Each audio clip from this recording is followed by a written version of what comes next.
Hi Ximena, so nice to work with you today. I'm going to give you a little video about your specific manual drainage sequence, okay? So you want to start first with the hands on the belly and do some deep belly breathing, okay? The legs can be long or they could be bent up, whatever's nicest for your back, all right? And as you inhale, you're very good at this. Inhale, let the belly expand.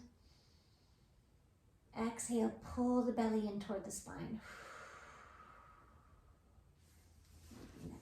Inhale, let the belly expand. Exhale, pull the belly toward the spine.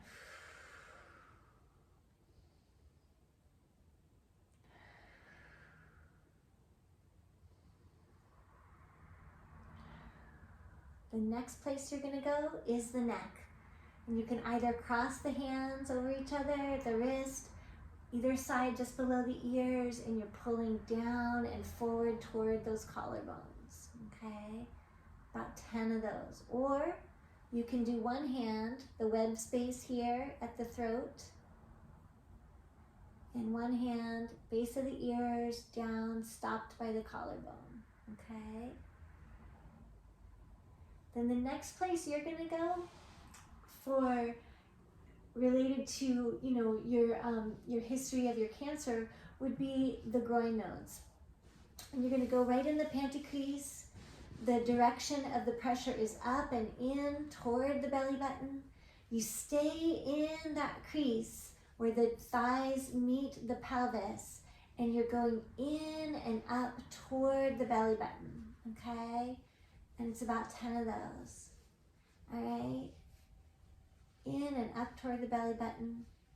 And then what we noticed today on you at least is that the left leg seems a little more swollen, so you can start just pulling all of that toward these groin nodes, everything in the thigh.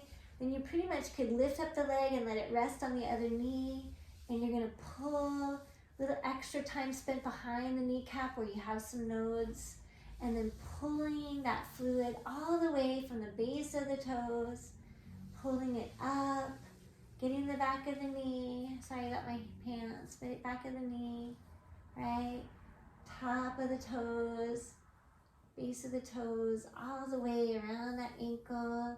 You get a little bit of swelling here, right above the ankle, pulling that all up, back of the knee, a little scooping there, and then all the way down. I'm gonna put my pants back, all the way down, and bringing it to the groin nodes and clearing at the groin nodes. Okay, you do that on both sides. All right, so this leg, right, behind the knee, all the way, getting to the base of the toes, all along the sides of the ankle bone, all the way up, getting behind the knee, and then all the way back down to the groin nodes. All right, and I can do those groin nodes again, emptying this bucket I just filled from the fluid moving out of the legs. And I'm gonna come back up to my neck, pulling down toward the collarbones from the base of the ears, and ending with the breath.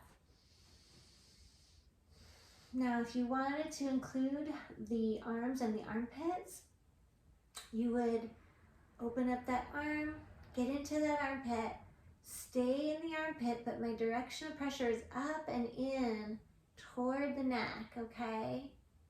And then I could bring things down from the arm, basically just like I did with the leg, pulling everything down into that armpit. And from the breast, over, all to that armpit, and then emptying the bucket. It's really the same thing I do with the leg, but instead of the groin, it's the armpit. Instead of the leg, it is the arm and the breast, okay? And then again, I would want to do the neck because I just brought everything toward the neck. And then I would finally finish with my breathing. Now, we talked about using a ball as a way to help you move some of your scar tissue, okay? So I've got a little 6-inch ball here, a little underinflated. I could roll right onto it and do it right here, letting myself first just accept the pressure of the ball into my gut, which is actually fairly intense. I'm someone who also holds my tension here, and I don't have scar tissue, but I have tension. So it can be a lot. So sometimes just sinking into the ball is enough. You don't have to move anywhere. And I could just choose to, go to another spot on my abdomen and just sink in there. I don't have to move in a clockwise direction. This is going to powerfully drain the nodes if you're having some swelling in the side body. And it will also, it won't really do a whole lot for scar tissue if you're just lying on it like this. This is more for drainage.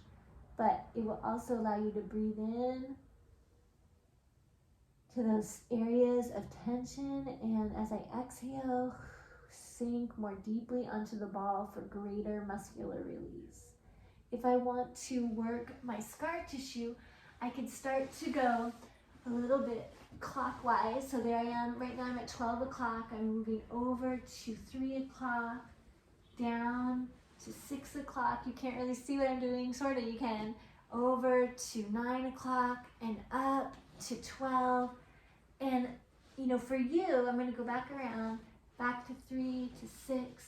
Over for you, it's like that quadrant between 6 and 9 where the appendix was removed is a really great spot, and you could hang there and just breathe into it. Should be kind of intense. You could also move a little bit, do baby circles right in that quadrant from 6 to 9. If the clock face were, on your pelvis, with 12 kind of at the top of the ribs and 6 at the pubic bone, 3 o'clock on my right hip and 9 o'clock on my left hip. This would be between pubic bone and 9 o'clock at the left hip. And you can hang in there and release a bit too, okay? All right, so there you go, my dear. That is your homemade video to respond to your particular drainage patterns and your particular scar tissue. It was such a pleasure to work with you today, and have a wonderful trip this summer.